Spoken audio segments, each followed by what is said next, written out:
ಎಲ್ರಿಗೂ ನಮಸ್ಕಾರ. KSET exam 2025 ಕಾಲ ಆಗಿರುವಂಥದ್ದು ನಿಮಗೆಲ್ಲ ಗೊತ್ತಿದೆ. ಆ ಪರೀಕ್ಷೆಗೆ ಸಂಬಂಧಪಟ್ಟ ಹಾಗೆ 6 ಅಂಶಗಳನ್ನ ನಿಮ್ಮ ಜೊತೆಲಿ ಶೇರ್ ಮಾಡ್ಕೋತೀನಿ. ಇವುಗಳಲ್ಲಿ ಯಾವ್ದಾದ್ರು ನಿಮ್ಗೆ ಅನುಕೂಲ ಆದರೆ ಅಳವಡಿಸ್ಕೊಂಡು ಓದಿದ್ರೆ ನಿಮ್ಮ ಎಕ್ಸಾಮ್ ಪ್ರಿಪ್ರೇಷನ್ಗೆ ಹೆಲ್ಪ್ ಆಗುತ್ತೆ ಅನ್ನೋದು ನನ್ನ ಅಭಿಪ್ರಾಯ.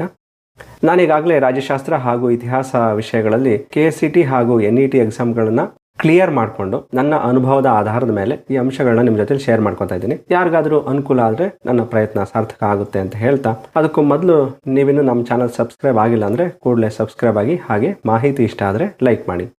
ಪ್ರಸ್ತುತ KSET ಎಕ್ಸಾಮ್ಗೆ ಸಂಬಂಧಪಟ್ಟ ಹಾಗೆ ಮಾತಾಡೋದಾದರೆ ಇದು 2 ಪತ್ರಿಕೆಗಳಲ್ಲಿ ನಡೆಯುವಂತಹ ಪರೀಕ್ಷೆ. ಮೊದಲನೇದಾಗಿ ಸಾಮಾನ್ಯ ಪತ್ರಿಕೆ, ಇದರಲ್ಲಿ 50 ಪ್ರಶ್ನೆಗಳಿರುತ್ತೆ, 100 ಅಂಕಗಳು. ಎರಡನೇ ಪತ್ರಿಕೆಯಾಗಿ ನಿಮ್ಮ ವಿಷಯವಾರು ಪತ್ರಿಕೆಗಳಿರುತ್ತೆ. ಉದಾಹರಣೆಗೆ ನಿಮ್ಮದು ರಾಜ್ಯಶಾಸ್ತ್ರ ಆಗಿರೋ ರಾಜ್ಯಶಾಸ್ತ್ರ, ಅರ್ಥಶಾಸ್ತ್ರ ಆಗಿರೋ ಅರ್ಥಶಾಸ್ತ್ರ, ಇತಿಹಾಸ, ಇಂಗ್ಲಿಷ್, ಕನ್ನಡ, ಹೀಗೆ ಯಾವ ಒಂದು ವಿಷಯದಲ್ಲಿ ನೀವು ಮಾಸ್ಟರ್ ಡಿಗ್ರಿ ಮಾಡಿರ್ತೀರೋ ಆ ವಿಷಯದ ಪತ್ರಿಕೆ ಇರುತ್ತೆ.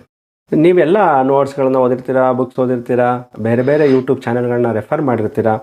ಸಾಮಾನ್ಯವಾಗಿ ಮಾಸ್ಟರ್ ಡಿಗ್ರಿ ಮಾಡಿದ್ದೀರಾ ಅಂದರೆ ಆ ವಿಷಯದಲ್ಲಿ ಸಾಕಷ್ಟು ಪರಿಣಿತಿಯನ್ನು ಕೂಡ ಹೊಂದಿರ್ತೀರ. ಆದರೆ ಕಾಮನ್ ಆಗಿ ಕೆಲವೊಂದು ಬೇಸಿಕ್ ಅಂಶಗಳ ಬಗ್ಗೆ ನಾವು ಗಮನ ಕೊಡೋದಿಲ್ಲ. ಆ ಪಾಯಿಂಟ್ಸ್ನ ನಾವು ಗಮನದಲ್ಲಿ ಇಟ್ಕೊಂಡು ಪ್ರಿಪೇರ್ ಆದರೆ ಖಂಡಿತವಾಗಿಯೂ ಈಸಿಯಾಗಿ KSET ಎಕ್ಸಾಮ್ ಅನ್ನೋದನ್ನು ನಾವು ಕ್ಲಿಯರ್ ಮಾಡ್ಬೋದು. ಅಂತ ಅಂಶಗಳು ಯಾವ್ಯಾವುದು ಅನ್ನೋದು ನನ್ನ ಒಂದು ಅನುಭವದ ಆಧಾರದ ಮೇಲೆ ಶೇರ್ ಮಾಡ್ಕೊತಾ ಇದ್ದೀನಿ. ಮೊದಲನೇದಾಗಿ ಕೀಪ್ ಸಿಲೆಬಸ್ ಇನ್ ಮೈಂಡ್ ಅಂತ, ಪಠ್ಯಕ್ರಮವನ್ನ ಮನಸ್ಸಿನಲ್ಲಿ ಇಟ್ಕೊಬಿಡ್ಬೇಕು ಮೊದಲು. ಅದು ಸಾಮಾನ್ಯ ಪತ್ರಿಕೆ ಆಗಿರ್ಬೋದು ಅಥವಾ ವಿಷಯ ಪತ್ರಿಕೆ ಆಗಿರ್ಬೋದು, ಎರಡರ ಪಠ್ಯಕ್ರಮವನ್ನ ನೀವು ಮನಸ್ಸಲ್ಲಿ ಇಟ್ಕೋಬೇಕಾಗುತ್ತೆ. ಅದು ನಿಮ್ದೇ ಆದಂತಹ ಒಂದು ಶಾರ್ಟ್ ಕಟ್ ಮೆಥಡ್ಸ್ ಗಳನ್ನ ಕ್ರಿಯೇಟ್ ಮಾಡ್ಕೊಂಡು ಸ್ಟಾರ್ಟಿಂಗ್ ಲೆಟರ್ಸ್ ತಗೋತಿರೋ ಅಥವಾ ಒಂದು ವರ್ಡ್ ತಗೋತಿರೋ. ಉದಾಹರಣೆಗೆ ನೋಡಿ, ಟ್ರಿಕ್ ಅಂತ ಒಂದು ವರ್ಡ್ ನಾವು ತಗೊಂಡ್ರೆ TRIC, ಟೀಚಿಂಗ್ ಆಪ್ಟಿಟ್ಯೂಡ್ ಬರುತ್ತೆ, ರಿಸರ್ಚ್ ಮೆಥಡಾಲಜಿ ಬರುತ್ತೆ, ರೀಡಿಂಗ್ ಕಂಪ್ರಹೆನ್ಷನ್ ಬರುತ್ತೆ, ICT information and communication technology chapter ಬರುತ್ತೆ, ಹಾಗೂ ಕಮ್ಯುನಿಕೇಶನ್ ಚಾಪ್ಟರ್ಸ್ ಬರುತ್ತೆ. ಇದಿಷ್ಟು ಚಾಪ್ಟರ್ಸ್ಗಳು ಇದೊಂದು ವರ್ಡಲ್ಲೇ ನಮಗೆ ನೆನಪಿನಲ್ಲಿ ಉಳಿತವೆ. ಈ ರೀತಿ 10 ಚಾಪ್ಟರ್ ಹೆಸರುಗಳನ್ನು ಕೂಡ ನೀವು ನೆನಪಿಡಬೇಕಾಗುತ್ತೆ. ನಂತರ ಆ ಚಾಪ್ಟರ್ ಮುಂದೆ ಸಮ್ಮರಿ ತರ, ಸಪೋಸ್ ಟೀಚಿಂಗ್ ಆಪ್ಟಿಟ್ಯೂಡ್ ಅಂದ್ರೆ ಏನು ಬರುತ್ತೆ, ಇದರಲ್ಲಿ ಮೆಥಡ್ಸ್ ಆಫ್ ಟೀಚಿಂಗ್ ಬರುತ್ತೆ, ಮತ್ತೆ ಕೀ ಪಾಯಿಂಟ್ಸ್ ಎವ್ಯಾಲ್ಯೂಯೇಷನ್ ಬರುತ್ತೆ, ಟೀಚಿಂಗ್ ಏಡ್ಸ್ ಬರುತ್ತೆ, ಸ್ವಯಂ ಪ್ರಭಾ ಬರುತ್ತೆ. ಈ ರೀತಿ ಒಟ್ಟಿನಲ್ಲಿ ನೀವು ಮೊದಲನೇ ಕೆಲಸ ಏನು ಮಾಡಬೇಕು ಅಂದರೆ ಸಿಲೆಬಸ್ ಅನ್ನ ಮೈಂಡಲ್ಲಿ ಇಟ್ಕೋಬೇಕಾಗುತ್ತೆ. 2 ಪತ್ರಿಕೆಗಳ ಪಠ್ಯಕ್ರಮವನ್ನು ನೀವು ಮೈಂಡಲ್ಲಿ ಇಟ್ಕೊಂಡ್ರೆ KSET ಎಕ್ಸಾಮ್ನಲ್ಲಿ ಒಂದು ಸ್ವಲ್ಪ ನೀವು ಹಿಡಿತವನ್ನು ಸಾಧಿಸಿದ್ರಿ ಅಂತ ಅರ್ಥ. 2 ಸಬ್ಜೆಕ್ಟ್ಗಳ ಪಠ್ಯಕ್ರಮ ಮೈಂಡಲ್ಲಿ ಇರಬೇಕು. ನೆಕ್ಸ್ಟ್ ಪಾಯಿಂಟ್ ನೋಡೋದಾದ್ರೆ ಬಿ ಪರ್ಫೆಕ್ಷನ್ ಇನ್ ಕ್ಯಾಲ್ಕುಲೇಷನ್, ಲೆಕ್ಕದಲ್ಲಿ ಪರಿಣಿತಿಯನ್ನ ಹೊಂದಿರಬೇಕು. ನಾವು ಮಿಡ್ಲ್ ಸ್ಕೂಲ್ಗಳಿಂದನೂ ಓದ್ಕೊಂಡು ಬಂದಿರ್ತೀವಿ. ಕೂಡ ಲೆಕ್ಕ, ಕಳೆಯ ಲೆಕ್ಕ, ಗುಣಾಕಾರ, ಭಾಗಾಕಾರ, ಹೀಗೆ ಲೆಕ್ಕವನ್ನ ಕಲ್ತಿರ್ತೀವಿ. ಆದ್ರೆ ಈ ಉನ್ನತ ಶಿಕ್ಷಣಕ್ಕೆ ಬರ್ತಾ ಅದನ್ನೆಲ್ಲ ಮರ್ತ್ಬಿಟ್ಟಿರ್ತೀವಿ. ಅದರಲ್ಲೂ ಇತ್ತೀಚಿನ ದಿನಗಳಲ್ಲಿ ಈ ಮೊಬೈಲ್ ಬಂದ ಮೇಲಂತೂ ನಾವು ಯಾರು ಕೂಡ ಲೆಕ್ಕ ಮಾಡೋದನ್ನೇ ಮರ್ತ್ಬಿಟ್ಟಿದ್ವಿ. ಎಲ್ಲರೂ ಕೂಡ ಕ್ಯಾಲ್ಕುಲೇಟರ್ ಓಪನ್ ಮಾಡ್ತೀವಿ, ಜಸ್ಟ್ ಏನ್ ಬೇಕೋ ಅದು ನಮ್ಮ ಅವಶ್ಯಕತೆಗೆ ಅನುಗುಣವಾಗಿ ಬಳಸ್ಕೋತೀವಿ, ಬಿಟ್ಟಾಕ್ತಿವಿ. ನಿಮ್ಗೆಲ್ಲ ನೆನಪಿರಬಹುದು, ಮೊದಲು ಈ ನೋಕಿಯಾ ಕೀಪ್ಯಾಡ್ ಫೋನ್ ಬರೋದಕ್ಕಿಂತನೂ ಮೊದಲು ಎಲ್ಲರೂ ಕೂಡ ಲ್ಯಾಂಡ್ಲೈನ್ ನಂಬರ್ಗಳನ್ನ ನೆನ್ಪಿಡ್ತಾ ಇದ್ವಿ. ಈ ಮೊಬೈಲ್ ಬಂದ ಮೇಲೆ ಸೇವ್ ಮಾಡ್ಕೋತೀವಿ, ಮರ್ತೋಗ್ತೀವಿ. ಇವತ್ತು ಹೇಗಾಗಿದೆ ಅಂದ್ರೆ ನಮ್ಮ ನಂಬರೇ ನಮಗೆ ಕೆಲವೊಮ್ಮೆ ನೆನಪಿರಲ್ಲ, ಅದನ್ನು ನೋಡ್ಕೊಂಡು ಹೇಳಬೇಕು ಅಂತ ಪರಿಸ್ಥಿತಿ ಬಂದ್ಬಿಡುತ್ತೆ. ಇರ್ಲಿ ಬಿಡಿ, ವಿಷಯಕ್ಕೆ ಬರೋಣ. ಯಾಕೆ ಲೆಕ್ಕ ಎಷ್ಟು ಪ್ರಮುಖವಾಗಿದೆ ಅನ್ನೋದಾದ್ರೆ, ಸಾಮಾನ್ಯವಾಗಿ ಎಲ್ಲ ಪರೀಕ್ಷೆಗಳಲ್ಲೂ ಕೂಡ, ಅದರಲ್ಲೂ ನಮ್ಮ KSET ಹಾಗೂ NET ಪರೀಕ್ಷೆಗಳಲ್ಲಿ ದತ್ತಾಂಶವನ್ನು ಒಳಗೊಂಡಂತ ಒಂದು ಪ್ರಶ್ನೆ ಖಂಡಿತವಾಗಿಯೂ ಕೇಳ್ತಾರೆ. ಒಂದು ಪ್ರಶ್ನೆ ಅಂದ್ರೆ 5 ಪ್ರಶ್ನೆಗಳನ್ನ ಕೇಳಿರ್ತಾರೆ. ಅಂಕಿ ಅಂಶ ಇರುವಂತಹ ಒಂದು ಕೋಷ್ಟಕವನ್ನ ಕೊಡ್ತಾರೆ. ಬೇಸ್ಡ್ ಆನ್ ನಿಮ್ಗೆ 5 ಕ್ವೆಶನ್ಸ್ ಕೇಳ್ತಾರೆ. ನೀವು ಲೆಕ್ಕದಲ್ಲಿ ಪರಿಣಿತಿಯನ್ನ ಹೊಂದಿದ್ರೆ ಆರಾಮಾಗಿ 4 ಮಾರ್ಕ್ಸ್ ನ ತಗೋಬಹುದು. ನೀವು 100% ಅಕ್ಯುರೇಟ್ ಆಗಿ ಲೆಕ್ಕ ಮಾಡಿದ್ರೆ 5 ತಗೋಬಹುದು. ಬಟ್ ಸ್ಟಿಲ್ ಸ್ವಲ್ಪ ಆ ಕಡೆ ಆದ್ರೂ ಕೂಡ 4 ಮಾರ್ಕ್ಸ್ ನ ನೀವು ಆರಾಮಾಗಿ ತಗೋಬಹುದು. ಇದಾದ್ಮೇಲೆ ರೀಡಿಂಗ್ ಕಂಪ್ರಹೆನ್ಷನ್ಸ್ ಅಲ್ಲಿ ಅದೊಂದು ಗದ್ಯ ಭಾಗವನ್ನು ಕೊಟ್ಟು ನಿಮ್ಗೆ ಪ್ರಶ್ನೆಗಳನ್ನ ಕೇಳ್ತಾರೆ. ಅದರಲ್ಲೂ ಕೂಡ ನೀವು ಔಟ್ ಆಫ್ ತಗೋಬಹುದು. ಆದ್ರೂ 1 ಮಾರ್ಕ್ಸ್ ಬಿಟ್ಬಿಡೋಣ. ಸೊ ನಮ್ಗೆ 8 ಮಾರ್ಕ್ಸ್ ಕೈಯಲ್ಲಿ ಇದ್ದಂಗೆ ಆಯ್ತು. ಹಾಗಾಗಿ ನೀವು ಕ್ಯಾಲ್ಕುಲೇಷನ್ ಅಲ್ಲಿ ಪರ್ಫೆಕ್ಟ್ ಆಗಬೇಕಾಗುತ್ತೆ. ನಾನು ನೆಕ್ಸ್ಟ್ ಪಾರ್ಟ್ ಅಲ್ಲಿ ಹೇಳ್ತೀನಿ ಯಾವ ಅಧ್ಯಾಯವನ್ನ ಹೇಗೆ ಓದಬೇಕು ಅನ್ನೋದನ್ನು ಕೂಡ ನಾನು ಪಠ್ಯಕ್ರಮಕ್ಕೆ ಅನುಸಾರವಾಗಿ ತಿಳಿಸ್ಕೊಡ್ತೀನಿ. ಆದ್ರೆ ಇವತ್ತು ಜನರಲ್ ಪಾಯಿಂಟ್ಸ್ ಬಗ್ಗೆ ನಾನು ಮಾತಾಡ್ತಾ ಇದ್ದೀನಿ. ನಾನು ಮೊದಲು KSET ಎಕ್ಸಾಮ್ ಬರೆಯುವಂತ ಟೈಮಲ್ಲಿ ಈ ಅಂಶಗಳ ಬಗ್ಗೆ ನಾನು ಗಮನ ಕೊಡದೇ ಇರೋ ಕಾರಣ ತುಂಬಾ ಕಷ್ಟ ಅನಿಸ್ತಾ ಇತ್ತು. ಯಾವಾಗ ನಾನು ಇತಿಹಾಸ ವಿಷಯದಲ್ಲಿ KSET ಹಾಗೂ NET ಎಕ್ಸಾಮ್ ಕ್ಲಿಯರ್ ಮಾಡಿದೆ, ಅದಾದ್ಮೇಲೆ ನನಗೆ ಐಡಿಯಾ ಬರೋದಕ್ಕೆ ಸ್ಟಾರ್ಟ್ ಆಯ್ತು. ನೆಕ್ಸ್ಟ್ ಪಾಯಿಂಟ್ ನಾವು ಗಮನಿಸೋದಾದ್ರೆ ಲಿಂಕ್ ಟು ಪ್ರೆಸೆಂಟ್ ಅಫೇರ್ಸ್ ಅಂದ್ರೆ ಪ್ರಚಲಿತ ವಿದ್ಯಮಾನಗಳಿಗೆ ಹೊಂದಾಣಿಕೆ ಮಾಡ್ಕೊಳ್ಳೋದು. ಏನ್ ನೀವು ವಿಷಯ ಓದ್ತಾ ಇರ್ತಿರಲ್ವಾ, ಈಗಾಗಲೇ ಯಾಕೆ ಹೇಳಿದೆ ನಾನು ಪಠ್ಯಕ್ರಮವನ್ನ ಮೈಂಡ್ ಅಲ್ಲಿ ಇಟ್ಕೋಬೇಕು ಅಂತ ಅಂದ್ರೆ, ಆ ಪಠ್ಯಕ್ರಮವನ್ನ ನೀವು ಪ್ರಚಲಿತ ವಿದ್ಯಮಾನಗಳಿಗೆ ಲಿಂಕ್ ಮಾಡ್ತಾ ಹೋಗ್ಬೇಕು. ಸಪೋಸ್ ಟೀಚಿಂಗ್ ಮೆಥಡ್ ಸಂಬಂಧಪಟ್ಟ ಹಾಗೆ ಯಾವುದೋ ಒಂದು ಆವಿಷ್ಕಾರ ನಡೆದಿರುತ್ತೆ, ಅಥವಾ ಯಾವುದೋ ಒಂದು ಶಿಕ್ಷಣಕ್ಕೆ ಸಂಬಂಧಪಟ್ಟ ಹಾಗೆ ಆಕಾಶವಾಣಿ ಪ್ರಾರಂಭ ಆಗಿರುತ್ತೆ, ಅಥವಾ ಆಕಾಶವಾಣಿಯಲ್ಲಿ ಯಾವುದೋ ಒಂದು ಕಾರ್ಯಕ್ರಮ ಪ್ರಾರಂಭ ಆಗಿರುತ್ತೆ, ಅದ್ರ ಬಗ್ಗೆಯೂ ಕೂಡ ನಿಮಗೆ ಪ್ರಶ್ನೆಗಳನ್ನ ಕೇಳೋ ಸಾಧ್ಯತೆ ಇರುತ್ತೆ. ಅಥವಾ ಸ್ಥಳೀಯ ಮಟ್ಟದಲ್ಲಿ ಯಾವುದೋ ಒಂದು ಬಾನುಲಿ ಕೇಂದ್ರ ಇರುತ್ತೆ, ಇಂತಹ ಅಂಶಗಳ ಬಗ್ಗೆ ಕೇಳ್ತಾರೆ. ಇನ್ನು ರಾಜ್ಯಶಾಸ್ತ್ರಕ್ಕೆ ಬರೋದಾದ್ರೆ, ರಾಜ್ಯಶಾಸ್ತ್ರ ವಿದ್ಯಾರ್ಥಿಗಳಂತೂ ಫುಲ್ ಅಲರ್ಟ್ ಆಗಿರ್ಬೇಕು. ಅದರಲ್ಲೂ ಈ ಅಮೆರಿಕದಲ್ಲಿ ಹೊಸ ಸರ್ಕಾರ ಬಂದ ಮೇಲಂತೂ ಜಿಯೋ ಪೊಲಿಟಿಕ್ಸ್ ಅಲ್ಲಿ ತುಂಬಾ ಏರುಪೇರುಗಳಾಗ್ತಾ ಇದೆ. ಈಗ ನಡೀತಾ ಇರುವಂತಹ ಶಾಂಘೈ ಶೃಂಗಸಭೆ ಆಗಿರ್ಬಹುದು, ಇನ್ನು ಮುಂದೆ ಈ ಟ್ಯಾಕ್ಸ್ ವಿವಾದ ಬಂದ ಮೇಲಂತೂ ಬಹಳ ನಮಗೆ ಒಳ್ಳೊಳ್ಳೆ ವಿಚಾರಗಳು ನಮಗೆ ಸಿಗ್ತಾ ಇದಾವೆ. ಅಥವಾ ಅಧಿವೇಶನ ನಡೀತಾ ಇರುತ್ತೆ, ಆ ಸಂದರ್ಭದಲ್ಲಿ ಯಾರೋ ಒಬ್ರು ಶಾಸಕರು ಒಂದು ವಿಶೇಷವಾದ ನಿಯಮಾನುಸಾರ ಪ್ರಶ್ನೆಗಳನ್ನ ಕೇಳ್ತಾರೆ. ಆ ಪ್ರಶ್ನೆಗಳಿಗೆ ಬಳಸುವಂತ ಪದಗಳನ್ನು ಕೂಡ ನಾವು ಗಮನಿಸ್ತಾ ಇರಬೇಕಾಗುತ್ತೆ ಪತ್ರಿಕೆಗಳಲ್ಲಿ. ಅದನ್ನ ಪತ್ರಿಕೆಗಳಲ್ಲಿ ಓದಿ ಸುಮ್ಮನೆ ಆಗೋದಿಲ್ಲ ನಾವು ರಾಜ್ಯಶಾಸ್ತ್ರ ವಿದ್ಯಾರ್ಥಿಗಳು. ಆ ಒಂದು ಕಾನ್ಸೆಪ್ಟ್ ಇರುವಂತಹ ಅಧ್ಯಾಯವನ್ನ ನಾವು ಓದಬೇಕಾಗುತ್ತೆ. ಆಗ ಮಾತ್ರ ಅದರ ಪರಿಪೂರ್ಣ ಮಾಹಿತಿ ನಮಗೆ ಸಿಗುತ್ತೆ. ಸೊ ಪ್ರಚಲಿತ ವಿದ್ಯಮಾನಗಳಿಗೆ ನಾವು ಲಿಂಕ್ ಮಾಡ್ಕೋಬೇಕಾಗುತ್ತೆ. ಅಥವಾ ಬೇರೆ ಬೇರೆ ಕೃತಿಗಳು ಪ್ರಕಟಣೆಗೊಳ್ತಾ ಇರ್ತವೆ, ಇತಿಹಾಸದಲ್ಲಾಗಿರ್ಬೋದು, ಅಥವಾ ಯಾವುದೋ ಒಂದು ಸಂಶೋಧನೆ ನಡೀತಾ ಇರುತ್ತೆ, ಇತಿಹಾಸದಲ್ಲಿ ಹೊಸ ಹೊಸ ಸ್ಥಳಗಳನ್ನ ಆವಿಷ್ಕಾರ ಮಾಡ್ತಾ ಇರ್ತಾರೆ, ಅಥವಾ ಕೆಲವೊಂದು ಐತಿಹಾಸಿಕ ಸ್ಥಳಗಳಿಗೆ ವಿಶ್ವ ಮಾನ್ಯತೆಯನ್ನ ನೀಡ್ತಾ ಇರ್ತಾರೆ. ಅವುಗಳನ್ನೆಲ್ಲ ನೀವು ಗಮನಿಸಿಕೊಂಡು ಪ್ರಚಲಿತ ವಿದ್ಯಮಾನಗಳಿಗೆ ಹೊಂದಾಣಿಕೆ ಮಾಡಿಕೊಂಡು ನೀವು ಓದಿದ್ರೆ ಎಕ್ಸಾಮ್ ಕ್ಲಿಯರ್ ಮಾಡೋದ್ರಲ್ಲಿ ಡೌಟೇ ಇಲ್ಲ. ಸೊ ಸಿಲೆಬಸ್ ಮೈಂಡ್ ಅಲ್ಲಿ ಇಟ್ಕೊಂಡ್ವಿ, ಕ್ಯಾಲ್ಕುಲೇಷನ್ ಅಲ್ಲೂ ಪಕ್ಕ ಆದ್ವಿ, ಪ್ರಚಲಿತ ವಿದ್ಯಮಾನಗಳಿಗೂ ಕೂಡ ಹೊಂದಾಣಿಕೆ ಮಾಡ್ಕೊಂಡ್ವಿ. ಈಗ ನಾವು ಮಾಡ್ಬೇಕಾಗಿರೋ ಮುಂದಿನ ಕೆಲಸ ಲರ್ನ್ ಬೇಸಿಕ್ ಫಾರ್ಮುಲಾಸ್. ಗಡಿಯಾರಕ್ಕೆ ಸಂಬಂಧಪಟ್ಟ ಹಾಗೆ, ಮೆಂಟಲ್ ಎಬಿಲಿಟಿ ಪ್ರಶ್ನೆಗಳಿಗೆ ಸಂಬಂಧಪಟ್ಟ ಹಾಗೆ ಕೆಲವೊಂದು ಸುಲಭವಾಗಿರುವಂತಹ ಫಾರ್ಮುಲಾಸ್ ಇದೆ. ಆ ಫಾರ್ಮುಲಾಗಳನ್ನ ನೀವು ಕಲ್ತ್ಕೊಂಡ್ರೆ ಈಸಿಯಾಗಿ ಟ್ಯಾಕಲ್ ಮಾಡ್ಬೋದು. ಉದಾಹರಣೆಗೆ 8 ಮತ್ತು 9 ಗಂಟೆಗಳ ನಡುವೆ ಗಡಿಯಾರದ ಮುಳ್ಳುಗಳು ಯಾವಾಗ ಸಂಧಿಸುತ್ತವೆ ಅಂತ ಪ್ರಶ್ನೆಗಳನ್ನ ಕೇಳ್ತಾರೆ, ಅಥವಾ ವಿರುದ್ಧ ದಿಕ್ಕಿನಲ್ಲಿ ಯಾವಾಗ ಬರ್ತವೆ ಅಂತ ಕೇಳಬಹುದು. ಇದಕ್ಕೆ ಸಂಬಂಧಪಟ್ಟ ಹಾಗೆ ಬಹಳ ಸುಲಭವಾಗಿರುವಂತಹ ಫಾರ್ಮುಲಾಗಳಿದೆ. ಯಾವುದೋ ಒಂದು ದಿನಾಂಕವನ್ನು ಕೊಟ್ಟು ಆ ದಿನಾಂಕ ಯಾವ ವಾರ ಬಂದಿತ್ತು ಅಂತ ಕೇಳಬಹುದು. ಈ ರೀತಿ ಫಾರ್ಮುಲಾಗಳನ್ನು ನೀವು ಕಲ್ತ್ಕೊಂಡ್ರೆ ಕೆಸೆಟ್ ಎಕ್ಸಾಮ್ ಅನ್ನುವಂಥದ್ದು ಈಸಿಯಾಗಿ ಕ್ಲಿಯರ್ ಮಾಡಬಹುದು. ನೆಕ್ಸ್ಟ್ ಪಾಯಿಂಟ್, ಮುಂದಿನ ಒಂದು ಅಂಶ ರೆಫರ್ ಟು ಓಲ್ಡ್ ಪೇಪರ್. ಸಾಮಾನ್ಯವಾಗಿ ಏನ್ ಮಾಡ್ತೀವಿ ನಾವು, ಪ್ರೀವಿಯಸ್ ಇಯರ್ಸ್ ಕ್ವಶನ್ ಪೇಪರ್ಸ್ ನ ಓದ್ತಾ ಇರ್ತೀವಿ, ಸುಮ್ಮನೆ ಓದ್ಕೊಂಡು ಹೋಗ್ತಾ ಇರ್ತೀವಿ. ಮೇಲಿನ ಕೆಳಕ್ಕೆ 100 ಪ್ರಶ್ನೆಗಳಿರ್ತವೆ, ಅಥವಾ ಸಾಮಾನ್ಯ ಪತ್ರಿಕೆಯಲ್ಲಿ 50 ಪ್ರಶ್ನೆಗಳಿರ್ತವೆ, ಓದ್ತೀವಿ ಮರ್ತೋಗ್ತೀವಿ, ಅಥವಾ ಕೆಲವೊಂದು ಪ್ರಶ್ನೆಗಳು ಮೈಂಡಲ್ಲಿ ಉಳ್ಕೋತವೆ. ಇದಿಷ್ಟೇ ಸರಿನಾ? ಕೆಲವೊಬ್ರು ಹೇಳ್ತಾರೆ ನನ್ನ ಹತ್ರ, ಒಂದು 10 ವರ್ಷ ನಾನು ಕ್ವಶನ್ ಪೇಪರ್ಸ್ನ ರೆಫರ್ ಮಾಡಿದ್ದೀನಿ, ಎಲ್ಲ ಬುಕ್ ಓದಿದ್ದೀನಿ, ಆದರೂ ನಾನು ಓದಿರೋ ಅಂತ ಕ್ವಶನ್ಸ್ ಯಾವುದು ಬಂದಿಲ್ಲಣ್ಣ, ಎಲ್ಲ ಬೇರೆ ಬೇರೆ ಬಂದಿದೆ ಅಂತ ಹೇಳ್ತಾರೆ.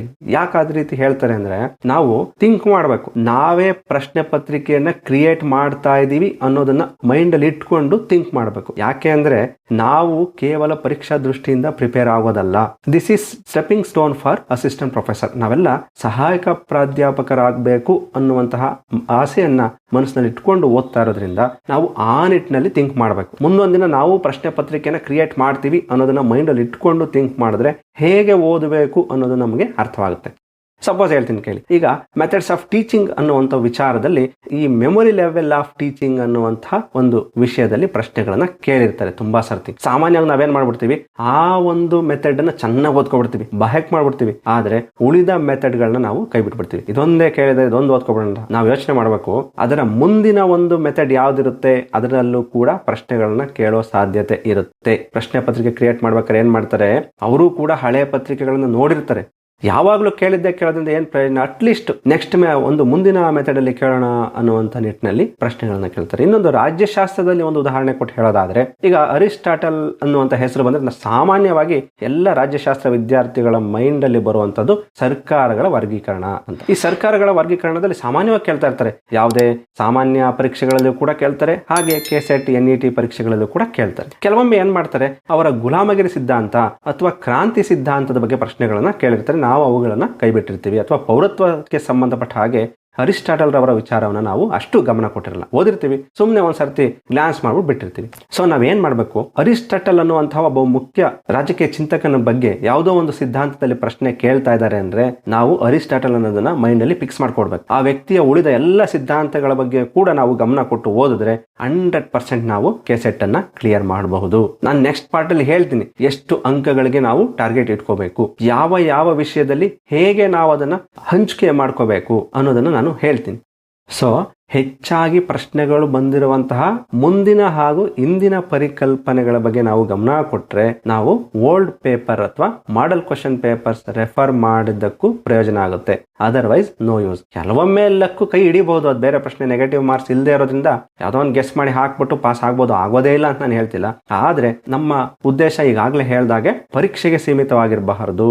ಸಹಾಯಕ ಪ್ರಾಧ್ಯಾಪಕರ ಹುದ್ದೆಗೆ ಈಗಲಿಂದಲೇ ನಾವು ಸಿದ್ಧತೆ ಮಾಡಬೇಕು ಅನ್ನೋ ನಿಟ್ಟಿನಲ್ಲಿ ಓದಬೇಕಾಗುತ್ತೆ. ಇನ್ನು ಲಾಸ್ಟ್ ಪಾಯಿಂಟ್ ಹೇಳೋದಾದ್ರೆ ನೋ ಅಬೌಟ್ ಸೆಲೆಬ್ರೇಷನ್ ಡೇಸ್ ಅಂತ.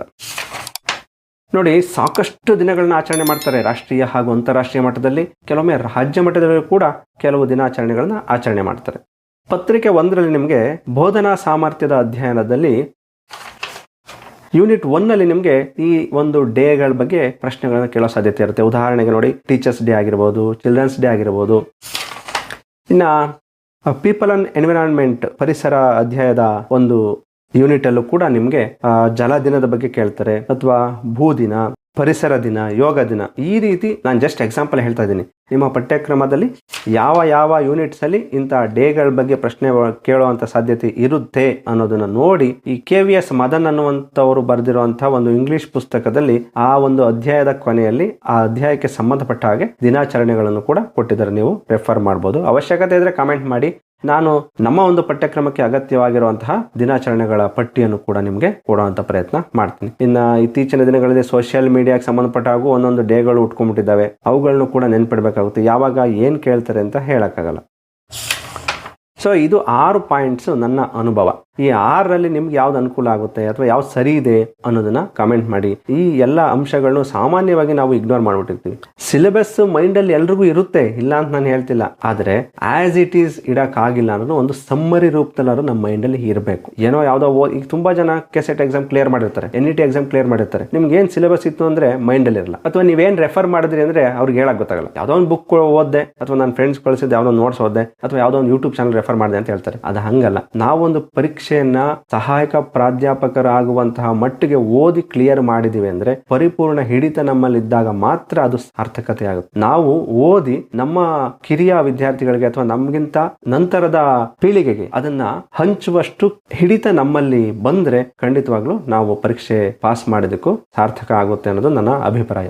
ಈ ಮಾಹಿತಿ ನಿಮ್ಗೆಲ್ಲ ಇಷ್ಟ ಆಗಿದೆ ಅಂತ ನಾನಾದ್ರೂ ಭಾವಿಸ್ತೀನಿ. ನೀವು ಕಾಮೆಂಟ್ ಮಾಡಿ ನನಗೆ ಪ್ರೋತ್ಸಾಹ ಕೊಟ್ರೆ ನಾನು ಮುಂದಿನ ಒಂದು ವಿಡಿಯೋಗಳನ್ನು ಕೂಡ ಅಪ್ಲೋಡ್ ಮಾಡ್ತೀನಿ. ಇನ್ನು ಸಾಕಷ್ಟು ವಿಚಾರಗಳನ್ನ ಹೇಳಬೇಕು ಅನ್ನೋದು ನನ್ನ ಮೈಂಡ್ ಅಲ್ಲಿ ಇದೆ. ಯಾವ ಯಾವ ಪುಸ್ತಕಗಳನ್ನ ಓದಬೇಕು, ಹೇಗೆ ಓದಬೇಕು, ಸಾಮಾನ್ಯ ಪತ್ರಿಕೆ ಹೇಗೆ ಓದಬೇಕು, ರಾಜ್ಯಶಾಸ್ತ್ರ ಆದ್ರೆ ಹೇಗೆ ಓದಬೇಕು, ಅದಲ್ಲದೆ ಯಾವ ಯೂಟ್ಯೂಬ್ ಚಾನಲ್ಗಳನ್ನ ರೆಫರ್ ಮಾಡಿದ್ರೆ ನಮಗೆ ಅನುಕೂಲ ಆಗುತ್ತೆ, ಎಸ್ಪೆಷಲಿ ರಾಜ್ಯಶಾಸ್ತ್ರದ ವಿದ್ಯಾರ್ಥಿಗಳಿಗೆ ಅನುಕೂಲ ಆಗುವ ರೀತಿ ನಾನು ಹೇಳ್ತೀನಿ. ಇತಿಹಾಸಕ್ಕೆ ಸಂಬಂಧಪಟ್ಟ ಹಾಗೆ ನಿಮಗೆ ಇಂಗ್ಲಿಷ್ ವಿಷಯದಲ್ಲೂ ಕೂಡ ಅವಶ್ಯಕತೆ ಇದ್ರೆ ಕಮೆಂಟ್ ಮಾಡಿ. ನಾನು ಅದ್ರ ಬಗ್ಗೆನೂ ಕೂಡ ಈಗಾಗಲೇ ಬೋಧನೆ ಕೆಲಸ ಮಾಡಿರುವಂತ ಅನುಭವ ಇರುವಂತವ್ರ ಮುಖಾಂತರ ನಾನು ನಿಮಗೆ ಮಾಹಿತಿಯನ್ನ ಕೊಡಿಸುವಂತ ಪ್ರಯತ್ನ ಮಾಡ್ತೀನಿ.